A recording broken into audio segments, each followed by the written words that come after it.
प्रिय छात्रों, सुप्रभातम। मैं डॉक्टर नीलमणि त्रिपाठी आज आपको संस्कृत खंड से प्रथम चैप्टर जो आपके कोर्स में लिया गया है सामान्य हिंदी में भोजस्य औदार्यम, उसके विषय में मैं आपसे चर्चा करूंगा। देखिए, भोजस्य औदार्यम, ये राजा भोज जो है की उदारता, भोजस्य औदार्यम, राजा भोज की उदारता के विषय में इस चैप्टर में बताया गया है। राजा भोज इतने उदारवादी राजा थे कि उन्होंने ब्राह्मणों को जहां जैसी आवश्यकता पड़ी जो है अपना सब कुछ दान कर दिए।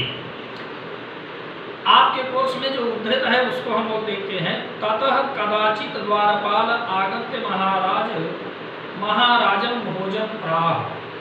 ततः माने इसके बाद, सभा लगी हुई थी, कुछ कार्यक्रम हो रहा था, उसके बाद कदाचित द्वारपाल, कोई द्वारपाल आगत्य आकर के महाराज भोजन प्राह, कोई द्वारपाल महाराज भोज के पास आकर के प्राह कहा।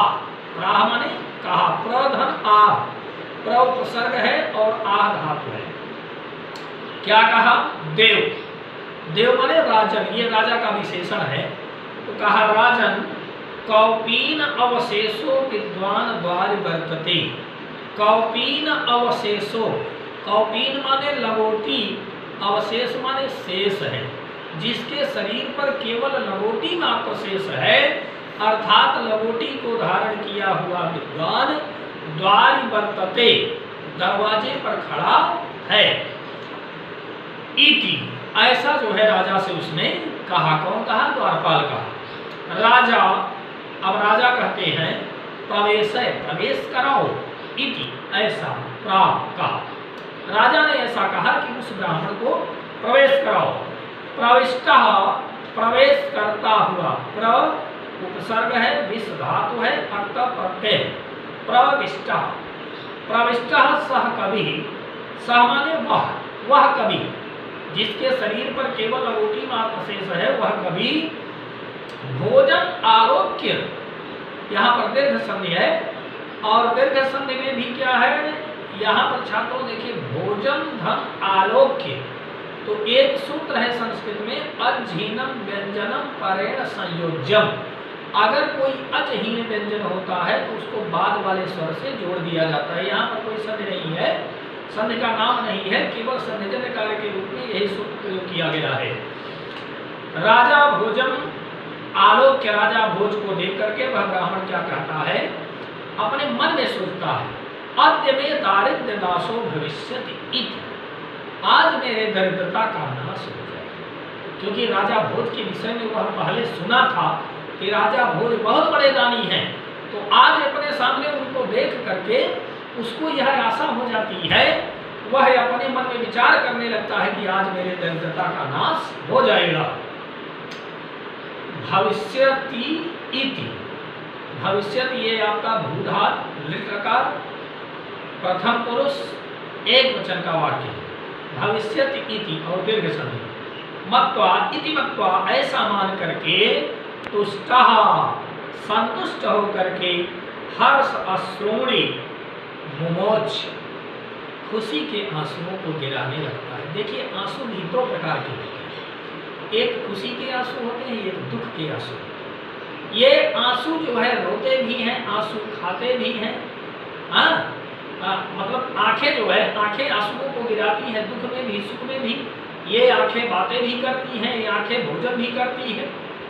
जैसे देखिए, सूरदास ने कहा है, निसी दिन बरसत नयन हमारे, तो निस्दिन बरसत नयन हमारे, यहाँ हमने बारिश कर रहे हैं और आँखियाँ हर दर्शन की भूख लगी है। तो आगे देखिए, राजा तम आलोक्य, राजा उसको देख करके प्राह बोला, राजा उस ब्राह्मण को देख करके बोला। अब श्लोक है, श्लोक का अर्थ देखें आप। अयेला जानो चैहि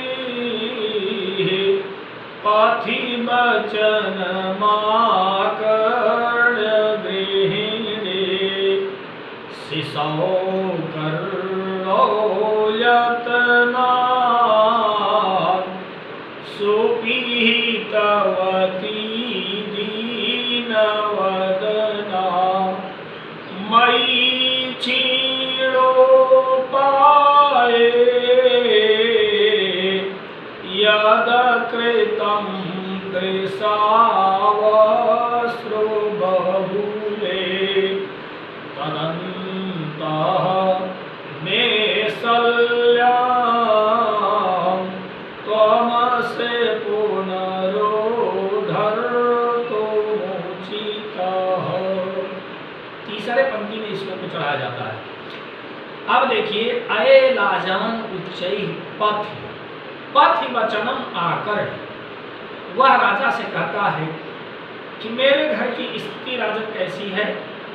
कहा कवेह किम रोदस, अब राजा कहते हैं कभी तुम क्यों रो रहे हो। इति ऐसा जब कहा ततः कभी आया, तब वह कभी कहा राजन आकर्ण मद गृह स्थिति, राजा मेरे घर की स्थिति को आप सुने।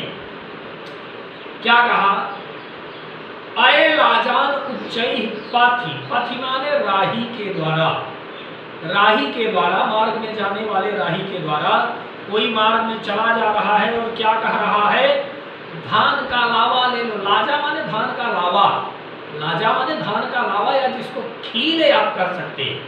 अरे धान का लावा ले लो, अरे खील ले लो, खील ले लो। जैसे आप लोग देखिए छात्रों, जानते हैं कि कभी कभी जैसे आइसक्रीम वाला आता है तो आइसक्रीम आइसक्रीम वाला आइसक्रीम वाला आइसक्रीम वाला, दूध वाला जब बेचने जाता है तो दूध वाला दूध वाला दूध वाला, दही वाला दही वाला। उसी प्रकार से ये राही जो है क्या बेच रहा था, धान का लावा या खील, तो कह रहा है खील ले लो, खील ले लो। ऐसे वचन में आकर, ऐसे वचन को सुन करके गृहिणी मेरी धर्मपत्नी, अब वह ब्राह्मण कह रहा है कि कोई मार्ग में कह रहा है कि खील ले लो, खील ले लो। ऐसे उसके वचन को सुन करके मेरी धर्मपत्नी क्या करती है, सिसौ करो यत्नात् सुपीहितवती दीनवदना, दीनवदना दीनहीन मुख वाली वह गरीबी के कारण उसका मुख कैसा हो गया है, दुखियारी जैसा। देखिए मुख की भंगिमा बता देती है। अगर आप सुख की स्थिति में है, दुख की स्थिति में है, क्रोध की स्थिति में है, तो आपके मुख का हाव भाव बता देगा, चेहरा आपका बता देगा कि आप किस स्थिति में हैं। तो सिसौ कर्णव यत्नात्, वह मेरी पत्नी क्या करती है, बच्चे के कान को जा करके जल्दी से बंद कर देती है। क्यों बताइए, क्यों बंद कर देती है कान? कान को इसलिए बंद कर देती है क्योंकि उसे मालूम है कि बच्चा अगर अभी सुनेगा तो धान का लावा लेने के लिए वह जिद करने लगेगा, खील लेने के लिए जिद करने लगेगा, और मेरे पास फूटी कौड़ी भी नहीं है। मई छीणो पाए यत, मुझको सभी प्रकार से उपायहीन हुआ जान करके मेरी ओर जब देखती है, यत कृतम क्या करती है, दृशाव अश्रु बहुली, बहुत आंसुओं को बहाती है, आंसुओं से भरी हुई अश्रु बहुले, बहुत आंसुओं को भर करके मेरे देखती है। ऐसी दृष्टि देखती है कि मानो उसके दृष्टि में जैसे मानो कांटा हो, ऐसी कंटक भरी दृष्टि से जो है देखती है। तद अंतः शल्यम में, उसके उस कंटक भरी दृष्टि के द्वारा चुभा हुआ जो मेरे शरीर में, अंतस्थल में, मेरे हृदय में जो कांटा चुभा, तम अस पुनः, हे राजा आप ही उसका उद्धार करने में सफल हो सकते हैं, आप ही समर्थवान हैं। आप चाहे तो जो है मेरे उस गरीबी रूपी कांटे को आप दूर कर सकते हैं। इस प्रकार से राजा से वह ब्राह्मण इस प्रकार के वचन कहा। राजा, अब नीचे देखिए पहला, राजा शिव शिव इति उदीरेन, राजा शिव शिव, कल्याण हो तुम्हारा कल्याण हो, शिव माने कल्याण, तुम्हारा कल्याण हो, तुम्हारा कल्याण हो। कुटीरेन ऐसा कहता हुआ प्रति अक्षरम लक्षम दत्ता, प्रत्यक्षर में यह संदेह ई कोई लड़च, प्रति अक्षर प्रत्येक अक्षर पर लक्षम दत्ता, लाख रुपए दत्ता माने दे करके, दादहात अक्वा प्रत्यय है जो कि हमेशा दो कर्ताओं के बीच में लगता, एक ही कर्ता के द्वारा जब दो क्रियाएं की जाती हैं तो पूर्वकालिक क्रिया में लगाया जाता है। दत्ता दे करके प्राह, पहले दिया उसके बाद बोला, दो क्रिया हुई। तो प्राह बोला तरितम गच्छगे, गच्छ, ये आपका लोट लकार का वाक्य है, जाओ आज्ञार्थक है। कहा तुरंत जाओ, गेहम घर को, अपने घर को तुरंत जाओ। पद गृहिणी खिन्ना वर्तते, तुम्हारी पत्नी दुखी होगी। पद गृहिणी तुम्हारी पत्नी खिन्ना दुखी वर्तते हो। अन्यथा भोजन, इसके बाद राजा भोज श्री महेश्वरम नमतुम, भगवान शंकर को नमस्कार करने के लिए शिवालय अगच्छ, शिव मंदिर के समीप में जाते हैं। तदा को भी ब्राह्मण, वहां पर कोई ब्राह्मण राजानम, राजा को शिव सन्निधौ, शिव के सामने खड़ा हुआ देख करके प्राह बोला, देव हे राजन, अर्धम दानव बैरिणा गिरिजया त्यर्धम शिवास्याहेतम देवेत्थं जगति तले पुरहरा भावे समुन्मीलति गंगा सागर अंबरं शशिकला नागाधिपः क्षमातलम् सर्वज्ञ त्वमधीश्वर त्वमगमः त्वां तु भिक्षाटनम्, त्वां मां तु भिक्षाटनम्। अब वह शिव के समीप में राजा को देख करके ब्राह्मण क्या करता है? अर्धम दावना, कहा हे राजन, अर्धम दानो बैरिणा गिरिजया, अर्धम शिवस्य अर्धम, शिवस्य भगवान शंकर का षष्ठी विभक्ति है ना, आह अम एन आय आत अस्य ए हे, ये आपके विभक्ति पहचानने का तरीका है छात्रों, देख लीजिए, इसको आप नोट कर लीजिए। आह अम एन आय आत अस्य ए, आह अम एन आय आत अस्य ए। प्रथमा विभक्ति में आपका अकारांत जितने भी शब्द हैं, और ज्यादातर अकारांत ही शब्द लगभग 80% होते हैं। आह अम एन आय आत अस्य ए, प्रथमा द्वितीया तृतीया चतुर्थी पंचमी षष्ठी सप्तमी संबोधन। आह अम एन आय आत अस्य ए, आह अम एन आय। आप संस्कृत को बिल्कुल आनंदमय पढ़ें, संस्कृत को आनंदमय जब पढ़ेंगे तभी आपकी संस्कृत समझ में आएगी। तो आप विभक्तियों को पहचानना जाने तो शिवस्याहतम, शिव का कहा हे राजन, शिव के आधे भाग को अर्धम दानव बैरिणा, दानवों के बैरी अर्थात भगवान विष्णु, भगवान विष्णु को मुरारी कहा जाता है। मुरअरी, मुर नामक राक्षस का जो अरि माने दुश्मन है, शत्रु है, वो है भगवान विष्णु मुरारी। तो दानव के बैरी कौन है? भगवान विष्णु।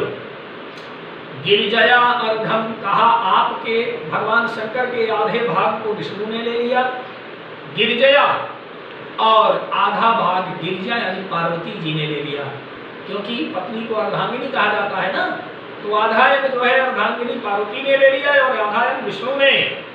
देव इत्थम जगती तले, इसलिए हे राजन, इत्थम जगती तले, इस संसार में पूर्ण हर अभावी भगवान शंकर का हमारे सामने अभाव दिखने लगा, अभाव जैसा हो गया। हमारे सामने भगवान शंकर नहीं रह गए, इसलिए जब शंकर नहीं रह गए तो उनके साथ जो रहने वाली गंगा थी, गंगा सागर अंबर, गंगा जी कहाँ चली गई? समुद्र में। हाँ, गंगा सागर, गंगा जी समुद्र में चली गई। अंबरम शशिकला, चंद्रमा आकाश को चली गई। नागाधिप क्षमातलम, क्षमा मानी पृथ्वी, और शेषनाग पृथ्वी के अंदर चले गए। सर्वगत्वम अधीश्वरत्वम, और राजा में जो भगवान शंकर में जो सर्वज्ञ थे, सब कुछ जानने वाले थे, अधीश्वर थे, वह सर्वज्ञता और अधीश्वरता तुम आगमत, तुम्हारे में चली गई। हे राजा, वह आपके पास आ गई। आप अर्थात आप ही सर्वज्ञ हैं, आप ही अधीश्वर हैं, तो तुम्हारे में चली गई। माम तो भिक्षाटन, मेरे पास तो केवल भिक्षा करती रही। यानी कहने का तात्पर्य यह है छात्रों कि भगवान शंकर के आधे भाग को विष्णु ने ले लिया, आधे भाग को मां पार्वती ने ले लिया, और इस प्रकार से भगवान शंकर का इस संसार में अभाव हो गया। भगवान शंकर के स्वरूप को न देख करके गंगा जी कहाँ चली गई? समुद्र में। चंद्रमा कहाँ चले गए? आकाश में। नागराज वगैरह कहाँ चले गए? शेषनाग पृथ्वी के नीचे। और उनकी जो सर्वज्ञता थी, अधीश्वरता थी, वह आपके आगे। मां तो भिक्षा करो, मुझे तो केवल भिक्षा करती है। तो इस प्रकार से छात्रों, आज ये आपका केवल 2 पदखंड था चैप्टर 1 से। आप संस्कृत से उबे न, संस्कृत आपको नहीं आती, मैं आपको इस प्रकार से पढ़ाऊंगा, बताऊंगा कि एक एक शब्द आपको क्लियर हो जाएगा, कोई भी समस्या आपको नहीं होगी। आप विश्वास के साथ वीडियो को देखते रहें, पढ़ते रहें लगन के साथ, क्योंकि विद्या अभ्यास से नहीं आ जाती, विद्या अभ्यास से आती है। चलिए।